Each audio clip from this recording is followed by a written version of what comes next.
Hello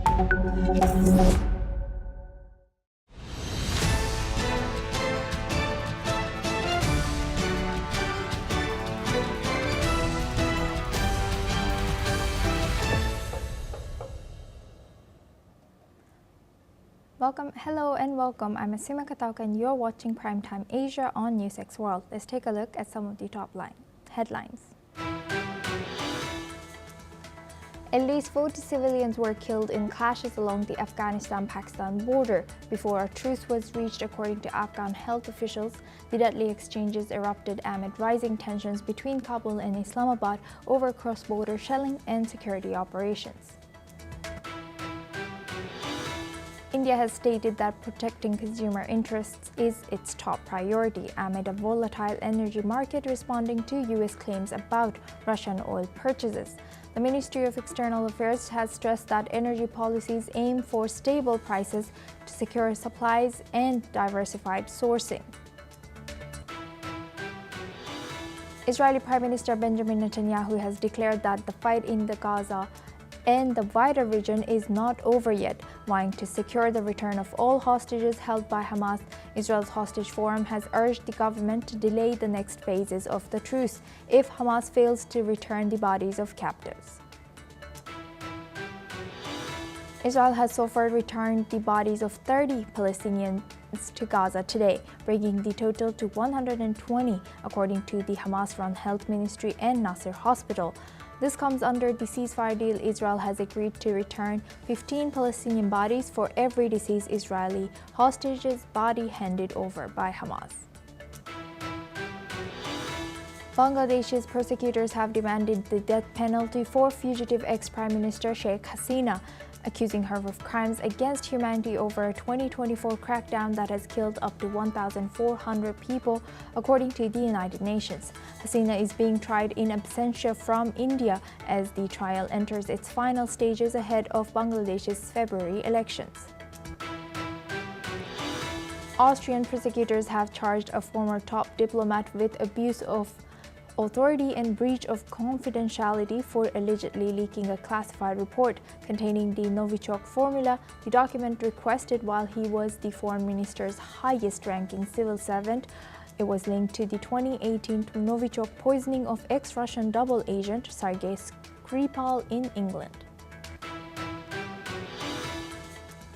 British Prime Minister Keir Starmer's move to end controversy over a collapsed China spying case by releasing witness statements has sparked fresh questions about government transparency and ministerial involvement. This comes amid increased criticism that Starmer's government is prioritizing economic ties with Beijing over its national security. Pope Leo has condemned the world's economy for failing to end hunger during a speech at the UN's Agricultural Agency. Meanwhile, the Vatican's Child Protection Commission has rebuked senior Catholic leaders for moving too slowly to aid clergy abuse victims and implement global safeguarding reforms in the 1.4 billion member church. Now we start with Asia. Pakistan and Afghanistan have stated that they have agreed to a temporary ceasefire after fresh border clashes were reported. Pakistani airstrikes took place on Kabul and Kandahar. Both sides have claimed that the other requested the 48-hour ceasefire. Earlier, Afghanistan's Taliban spokesman stated that 12 civilians have been killed and more than 100 have been wounded by Pakistani firing. Meanwhile, both sides have claimed that the other suffered more casualties. Violence has flared since explosions rocked Afghanistan last week, in which Kabul has blamed Islamabad for harboring terrorists. The Taliban government denies these claims. Now for this discussion, we're joined by Amrullah Osmani. He's an Afghan journalist, joins us live from Kabul. Thank you very much, Amrullah, for joining us today. Welcome to NewsX World. Amrullah, we are hearing different statements from both the countries. Can you tell us what is happening on the ground there? Thank you for having me. Thank you. We also have received different reports from many sources. According to when the Pakistan government requested for ceasefire to Afghan Before that, Pakistan requested for ceasefire for Afghan government. They have bombed the capital of Afghanistan, Kabul, yesterday. According to the spokesperson of the Islamic Emirate of Afghanistan, in that event, more than 20 people killed and more than 40 people injured. And also, before the ceasefire, as the United Nations UNAMA reported that the both side of the border affected, and more than 18 people killed and 347 people injured on the both side of the border. And do you think 48 hours of ceasefire is enough? What more do you think the governments from both sides need to do so that there are no more casualties in this both the regions? As all we know, the Pakistan has never followed through in its promises. As you know, the Pakistan is a country that they will, I believe that again they will start war. If we look at to the past, the Pakistan has no good relationship with Afghanistan and Afghan people. So I think it is not enough that 24 hours ceasefire. They must be solve this problem from political issues, and they must they must sit with each other and solve the problems, because here is just the civilians in the both sides, just they will just the civilians will be affected by those problems. And Amrullah, can you also give us a little brief history of why Pakistan and Afghanistan has such trust issues and such? You've mentioned that Pakistan did not keep their promises in the past. Can you tell us more about this? So it's a big deal. It's a long story. So I'm just now, if we leave it right now, and if there was a time, we will have a long, long meeting on that, because it's Right. it's not the deal that we will talk about it just in 1 or 2 minutes. It's just we go to 100 and years ago. Right.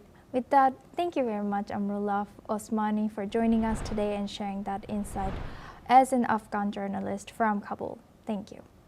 Now we move on and we stay in this topic. Mourners have gathered in Spin Boldak, a town on Afghanistan's border with Pakistan, to pay their respects to victims of devastating airstrike amid intensified cross-border tensions, just as the two nations announced a temporary truce. Residents have condemned the attack, asserting that the area was populated solely by non-military civilian families. Let's listen into what the residents have said. خو دلته د پاکستان د طرفه څه وسو دا زموږ کور چې دی دا موږ عوام خلک یو دلته نه نظامي اډه وه نه څه نظامي خلک دلته ول ښځې و کوچنیان و ماشومان و په کور کې چې مین وموښتئ تقریبا 14 کسان موږ زخمیان لرو د شهیدانو سره 15 کسان شهیدان لرو بار کې تلفات رسېدلي ملکیانو ته 116 زخمیان لرو ملکیان او تر شلو پورې شهیدان لرو اکثریت ملکیان او چې زخمیان شوي او شهیدان شوي هغه په بمبار کې ډېر. Meanwhile, Pakistan and Afghanistan have agreed for a temporary ceasefire after airstrikes and ground fighting ramped up tensions between the South Asian neighbors, leaving more than a dozen civilians dead and 100 wounded.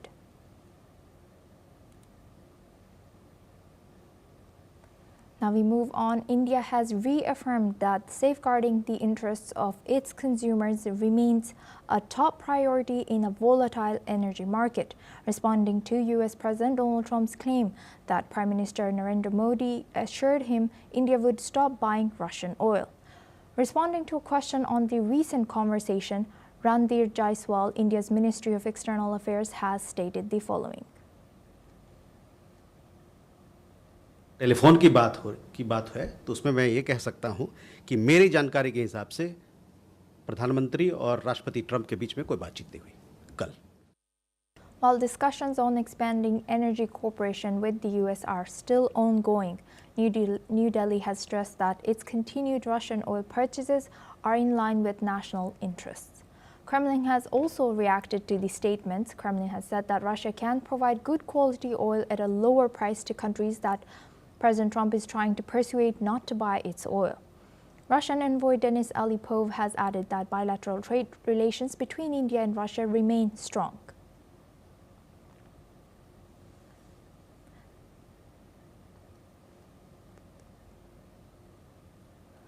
India has reaffirmed that safeguarding the interests of its consumers remains a top priority in a volatile energy market. Responding to U.S. President Donald Trump's claims that Prime Minister Narendra Modi has assured him India would stop buying Russian oil. Now for this discussion, we are joined by Sharad Kohli. He's an economist from New Delhi. Thank you very much, Sharad Kohli, for joining us today. Welcome to News X World. Sharad, how do you interpret India's balancing act between reaffirming energy ties and with Russia and expanding cooperation with the U.S.? Well, greetings to you, Asuma, and greetings to the NewsX World viewers. Indeed, India has always been following a non-aligned policy. When I say non-aligned, India doesn't believe in groupism, we do not get aligned to a particular group. India has age-old relations with Russia. The relations date back to Bollywood movies when, Raj Kapoor, one of the Indian film actors, was very popular in Russia ever since then, and his songs from the movie were sung on Russian streets. And India and America are natural allies. One is the oldest democracy. One is the biggest democracy. So we are natural allies, and we want good relations with both the countries. And we don't want to take sides. The fact that we are buying oil from Russia for all this while has basically been in national interest, because we were getting oil, and it was America who told India at that time, that when Russia-Ukraine war started, to stabilize the prices. America, I think, sort of inspired India to go and buy from Russia to keep the prices stable. Now, relatively, the purchase has come down. The latest numbers which came in yesterday, Asuma, they say that it has declined by about 9%. We bought a total oil of about $3 billion last month from Russia. But there could be different reasons for that. There could be demand and supply reasons for that. We buy from other countries as well. We buy from OPEC countries as well, as far as India is concerned. And as for America, I think Indian trade talk window is always open. Ever since President Trump levied tariffs of 50%, we've never given a retaliatory comment. We haven't taken a retaliatory action, although the US has imposed H-1B visa restrictions, where it has imposed a $100,000 fee on the Indian professionals going there, when he knows that 70% of H-1B visas are taken by Indians. He put sanctions on the Chabahar port in Iran, which is administered by India. So he's been trying to take action on India on an economic front. But India did not retaliate, because we know that he's going to turn around. And we know about President Trump. He gives a statement, then he turns around. He regrets later. And all this while, he's been calling India as a true friend. He's been calling Prime Minister Modi, Prime Minister of India, as a very close friend to his. He says he's doing a fantastic job. Every international platform he speaks on, he does refer to India. So he knows that India at this point of time is indispensable. And as for India is concerned, I think we are very neutral. We do not believe in groupism. We are as close to Russia as to America. This may be a transitionary phase, this whole tariff business, but the Indian-American ties are very, very deep. They're very far-reaching. People-to-people relations are there. Indian Space Agency, ISRO, and American Space Agency, NASA, they work together. There's a lot of investment which comes from America to India, and so does it happen from India as well. There's a lot of investment which happens from India. So I think we have a very neutral stance, and we have healthy relations with both the countries. That's what we look forward to. And Sharad, now India has continuously emphasized on protecting its consumer interests, in this volatile energy market. However, we have seen time and time Again, India is attacked by US for this or criticized by US for this. How do you think how sustainable is its current approach of purchasing discounted or Russian oil while managing diplomatic expectations from US or the West? Now, the US believes, Asuma, that probably India is funding the Russia-Ukraine war. India and China are two of the biggest buyers of the Russian war. Well, India has got no such intention. India is a peace-loving country. It will never do anything which is peace. I mean, we've been buying oil in our own national interest because we were getting it at a lesser price. As we speak today, we are still getting a discount of $2 to $2.50 per barrel, which is a significant amount. 80% of India's oil requirements are imported. So if we are getting at a reasonable price, we have all the right to do so. And we have all the right to think of India's economy first. If America has a policy of MAGA, make America great again, we also have a policy of looking after the interest of India. There's a very large population here. We have 1.4 billion people. And we have all the right to protect the economic interest of our country. We cannot allow the oil import bill to keep shooting up. Well, I think President Trump is more worried about the trade deficit, which it has with India. And my comment on that is that deficit is an outcome of it's an outcome of natural evolution of trade over a period of time. This cannot be forcibly controlled. Two countries, they do business together because one country makes certain things better, the other country makes certain things better. Well, we make them cheaper, they make them cheaper. That's how international trade or bilateral trade between the two countries evolve. I don't think trade deficit can be forcibly reduced because you can end up isolating yourself. That's what President Donald Trump is trying to do. He's imposed tariffs on so many countries, and now with the threat of inflation, I'm sure this is going to have ramifications on the American economy in a very short while. So I think we just need to wait and see. India has kept the dialogue, the window open. And America is noticing that India is always willing to talk. In fact, the dialogue is still going on between the Indian Commerce Ministry and the US trade representative. So I think I look at it with a view of optimism. I think this will be resolved. It's a transitional phase. Probably in a matter of few weeks, you will see some kind of deal being worked out. US wants to sell its agricultural products to India, which of course, because India is predominantly an agricultural economy, cannot allow genetically modified crops to be sold in India. We have to look after that interest as well. US wants its dairy products to be sold in India. We are world's largest dairy producers as far as India is concerned. So we cannot allow that. We have to protect the interest of farmers, the dairy producers, and there are limitations. The structure of two economies are completely different. And I personally believe as an economist that both the countries should respect the structure of the others. India has done free trade agreements with so many countries, done with UK. We are in advanced stage of EFTA, the European Free Trade Association. We've done with Australia, we've done with UAE. And I think it has all happened with mutual respect and understanding that every economy is unique. Nothing can be forced on the other country, and every country has got its sovereign right to take a call. But I'm still very optimistic. I think this will be resolved over a period of time, Asuma. And lastly, you've already mentioned the history and the tested and challenged but strong bond between Russia and India. So also looking at Kremlin's response on India's foreign policy positioning and its strategic autonomy in energy security, do you think that there will be further comments or statements coming in from Russia protecting integrity of or decisions of India? Well, obviously, because if India is doing such a large business, as I said, $3 billion of oil imports in the month of September, and it used to be the month before that was about close to $4 billion. So I think Russia gave rightfully a comment on an international platform that we will look after interest of India if a third country is trying to meddle with the trade between two countries. I really don't think in today's world you've got a right to comment on two countries doing businesses with each other. I also completely disagree with the fact that India is responsible for fueling the Russian war machine and so. The kind of comments which come from that India is a laundromat. We've seen a lot of nasty comments coming in the last few weeks from various officials at White House, which are quite objectionable and they don't follow the principles of diplomacy.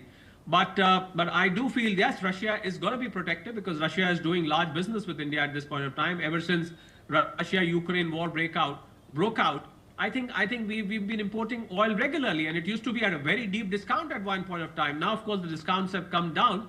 And I think if Prime Minister Modi, I'm not sure he's had a conversation with President Trump or not, but we cannot suddenly reverse that whole process. I think this is what America has to respect. You cannot bully somebody into doing something or not to do something when you're on a bilateral or a multilateral platform, Asua. Yes, indeed. Great learning from you, Sharat Kohli. Thank you for joining us and sharing that insight. Now we stay in the region. Bangladesh's persecution has demanded the death penalty for fugitive ex-Prime Minister Sheikh Hasina over crimes against humanity linked to a deadly crackdown on a student-led uprising in 2024. Sheikh Hasina, who fled to India last year, is being tried in absentia alongside former senior officials, including ex-Interior Minister Asaduzzahman Khan Kamal. The prosecution claims Hasina was the central figure behind the July-August clashes last year that has killed up to 1,400 people, citing audio tapes and witness testimonies, suggesting she ordered security forces to use lethal force. Chief Prosecutor Tajul Islam has stated that while sentencing 1,400 times is impossible, at least one death penalty should be imposed. Hasina's Awami League denies these charges, and she has refused to recognize the country's authority despite having a state-appointed lawyer. The trial, nearing its final stages now, occurs as the interim government prepares for nationwide elections in February next year.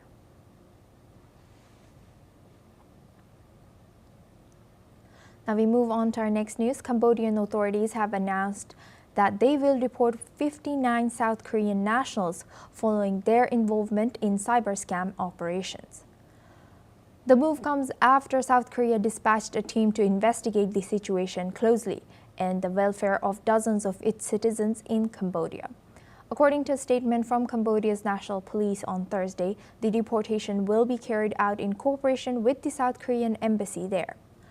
The individuals being deported were either rescued by Cambodian authorities or detained for other related crimes.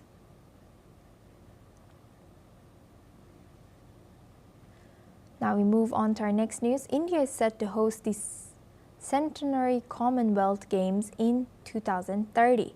This is the second time the event will be held in India. The city of Ahmedabad has been chosen as the venue for the CWG Games. Previously, India has hosted the event in the capital, New Delhi, in 2010. The president of the Commonwealth Games Associations of India, P.T. Usha, has said that the 2030 CWG Games would inspire youth and strengthen international participation. This comes as the General Assembly of the organization is set to ratify the decision to hold the Games in 5 years' time at its November 26 meeting in Glasgow.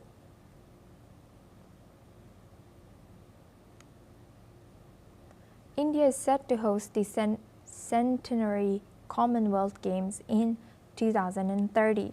This is the second time the India event will be held in India. The city of Ahmedabad has been chosen as the venue for the CWG Games. Previously, India hosted the event in the capital, New Delhi, in 2010. The president of the Commonwealth Games Association of India, P.T. Usha, has said that the 2030 CWG Games would inspire youth and strengthen international participation. And that's a wrap on Primetime Asia. Keep watching News 6 World for more news updates from around the world.